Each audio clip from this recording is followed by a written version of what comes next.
मैं हूँ आपकी अपनी इंडियन कहानी वाली। तो आइए चलते हैं कहानियों के शहर में। बचपन में हम सब ने दादी नानी से बहुत सी परियों की कहानियां तो जरूर सुनी होंगी, जिसमें से सिंड्रेला की कहानी तो हम सबकी फेवरेट है। क्यों, है ना? तो चलिए आज आपको परियों की दुनिया में लिए चलते हैं।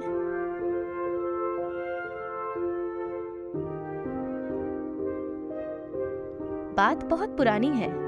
कहीं दूर देश में सिंड्रेला नाम की सुंदर लड़की रहती थी। सुंदर होने के साथ साथ सिंड्रेला बहुत समझदार और दयालु भी थी। सिंड्रेला की माँ बचपन में ही गुजर गई थी। माँ के गुजरने के बाद सिंड्रेला के पिता ने दूसरी शादी कर ली। अब वह अपने पिता, सौतेली माँ और दो सौतेली बहनों के साथ रहा करती थी। सौतेली माँ और बहनों को सिंड्रेला बिल्कुल पसंद नहीं थी। उसकी सुंदरता और समझदारी से वे तीनों हमेशा जलती थी, क्योंकि उसकी दोनों सौतेली बहनों के पास ना तो अच्छी शक्ल थी और ना ही अकल। एक दिन की बात है, सिंड्रेला के पिता को किसी जरूरी काम के लिए बाहर जाना पड़ा। पीछे से सौतेली माँ ने सिंड्रेला के साथ बुरा बर्ताव करना शुरू कर दिया। सबसे पहले तो उसने सिंड्रेला की खूबसूरत पोशाक उतरवा ली और उसे नौकरानियों वाले कपड़े पहना दिए। इसके बाद उन तीनों ने सिंड्रेला के साथ नौकरानी जैसा बर्ताव करना शुरू कर दिया। वो उससे खाना बनवाते, घर की सफाई करवाते, कपड़े बर्तन धुलवाते और घर के बाकी सारे काम करवाते। यहाँ तक कि उन तीनों ने सिंड्रेला का कमरा भी ले लिया और उसे स्टोर रूम में रहने के लिए कह दिया। बेचारी सिंड्रेला के पास उनकी बात मानने के अलावा कोई चारा नहीं था। आसपास के पेड़ों पर रहने वाली पंछी और स्टोर रूम के चूहों के अलावा सिंड्रेला का और कोई दोस्त नहीं था। वह दिन भर काम करती और रात में अपने दोस्तों से बात करते करते सो जाया करती थी। जिस देश में सिंड्रेला रहती थी, एक दिन वहां के राजा के सिपाहियों ने बाजार में घोषणा की। राजकुमार की शादी के लिए राजा ने महल में एक समारोह का आयोजन करवाया है। इस समारोह के लिए उन्होंने नगर की विवाह योग्य सभी लड़कियों को आमंत्रित किया है। सिंड्रेला की बहनों ने जैसे ही यह घोषणा सुनी, वे दोनों दौड़ती दौड़ती अपनी माँ के पास पहुंची और उन्हें सारी बात बताई।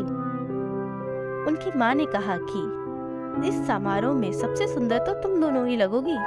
राजकुमार का विवाह तुम दोनों में से किसी एक के अलावा किसी और के साथ नहीं होगा। इस बात को सिंड्रेला ने भी सुना और उसके मन में भी समारोह में जाने की इच्छा हुई।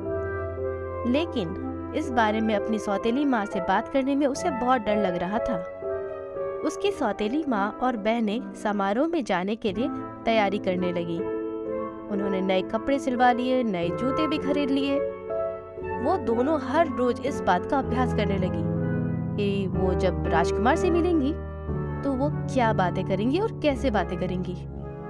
तो आखिरकार समारोह का दिन आ ही गया।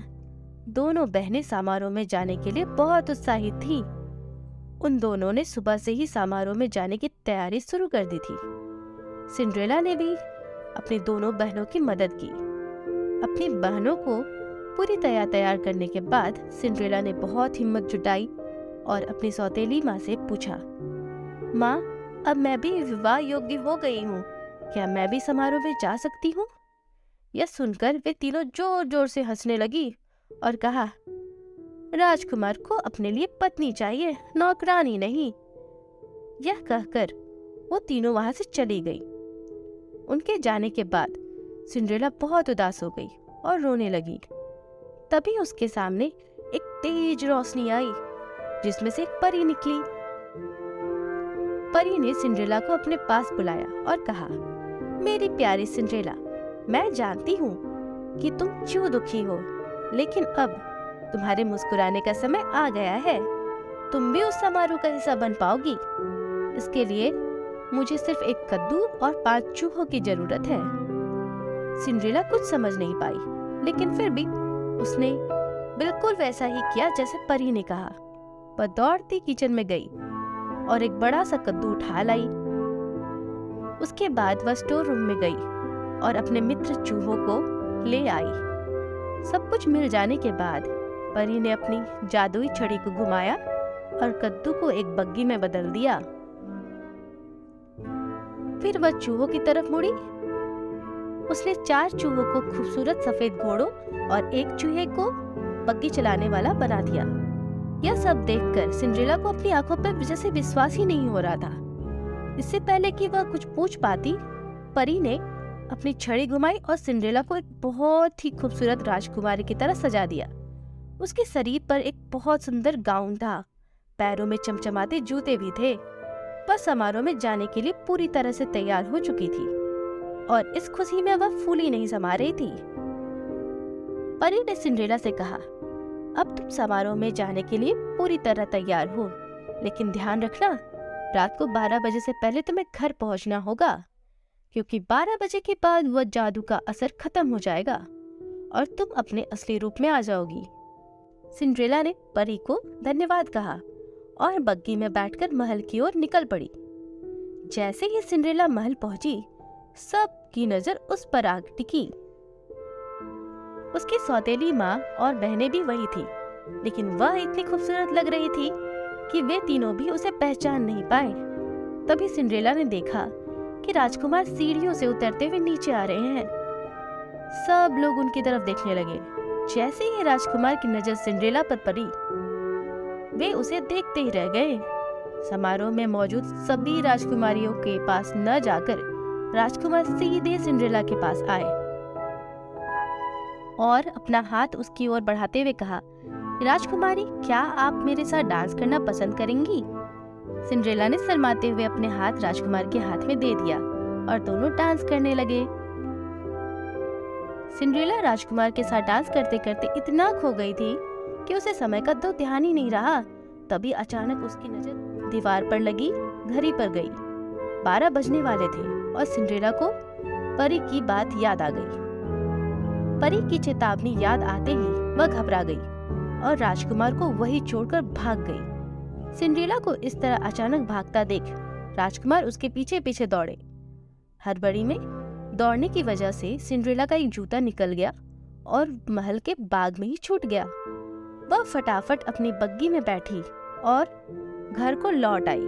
जब उसे ढूंढते हुए राजकुमार बाहर आए तो उन्हें बाग में सिंड्रेला का जूता मिला। यह देखकर राजकुमार दुखी हो गए और सोचा कि वह सिंड्रेला को ढूंढ कर ही रहेंगे। अगले दिन राजकुमार ने अपने सिपाहियों को बुलाया और उन्हें जूता थमाते हुए कहा कि शहर में हर घर में जाओ और समारोह में आई हर लड़की को यह जूता पहनाकर देखो। जिसके भी पैर में यह जूता आ जाए उसे यहाँ ले आओ। सिपाहियों ने बिल्कुल ऐसा ही किया। वे शहर के हर घर में गए और समारोह में आई हर लड़की को जूता पहनाकर देखा। किसी को जूता छोटा पड़ रहा था तो किसी को बड़ा। सारा शहर घूमने के बाद आखिर में जैसे ही सिंड्रेला ने सिपाहियों को देखा तो वह समझ गई ये राजकुमार के कहने पर आए हैं और वह खुशी से दरवाजे की तरफ दौड़ी। उसी समय उसकी सौतेली माँ ने उसका रास्ता रोक लिया। सौतेली माँ ने सिंड्रेला से पूछा, तुम कहाँ चली? सिपाही उस लड़की के लिए आए हैं जो कल रात समारोह में थी। तुम तो कल आई ही नहीं थी, तो तुम नीचे जाकर क्या करोगी? ऐसे कहकर उन्होंने सिंड्रेला को स्टोर रूम में बंद कर दिया और चाबी अपनी जेब में रख ली। जब सिपाही जूता लेकर घर में आए तो उसकी दोनों बहनों ने उस जूते को पहनने की कोशिश की, लेकिन वो दोनों नाकाम रहीं। वही निराश होकर सिंड्रेला रोने लगी। उसे रोता देख उसके चूहे मित्र को एक उपाय सूझा। दरवाजे के नीचे से निकलकर वह दौड़ते हुए नीचे गया और चुपके से सौतेली माँ की जेब से चाबी निकाल ले आया और सिंड्रेला को दे दिया। चाबी मिलते ही सिंड्रेला ने दरवाजा खोला और दौड़ते हुए नीचे आ गई। सिपाही महल की ओर लौट ही रहे थे कि तभी उन्हें सिंड्रेला की आवाज आई, मुझे भी जूता पहनकर देखना है। यह सुनकर सौतेली माँ और बहनें हंसने लगी, लेकिन सिपाही ने सिंड्रेला को भी जूता पहनने का मौका दिया। जैसे ही उसने पैर में जूता डाला, वह आसानी से उसके पैर में आ गया। यह देखकर सभी चौंक गए और सिपाही ने सिंड्रेला से पूछा, क्या यह जूता आपका है? इस पर सिंड्रेला ने हाँ में अपना सर हिलाया। सिपाही सिंड्रेला को बग्गी में बिठाकर महल ले गए, जहां उसे देखकर राजकुमार बहुत खुश हुए। उन्होंने सिंड्रेला के सामने शादी का प्रस्ताव रखा, जिसे उसने प्रसन्नता से स्वीकार कर लिया। राजकुमार और सिंड्रेला की शादी हो गई और वो हमेशा खुशी खुशी महल में रहने लगे। तो हमें कहानी से यह सीख मिलती है कि हमें बुरे वक्त में भी उम्मीद नहीं छोड़नी चाहिए। अच्छी सोच रखने वालों के लिए कोई ना कोई रास्ता निकल ही आता है। तो कैसी लगी आपको सिंड्रेला की कहानी? आपके कमेंट्स का हमें बेसब्री से इंतजार रहेगा।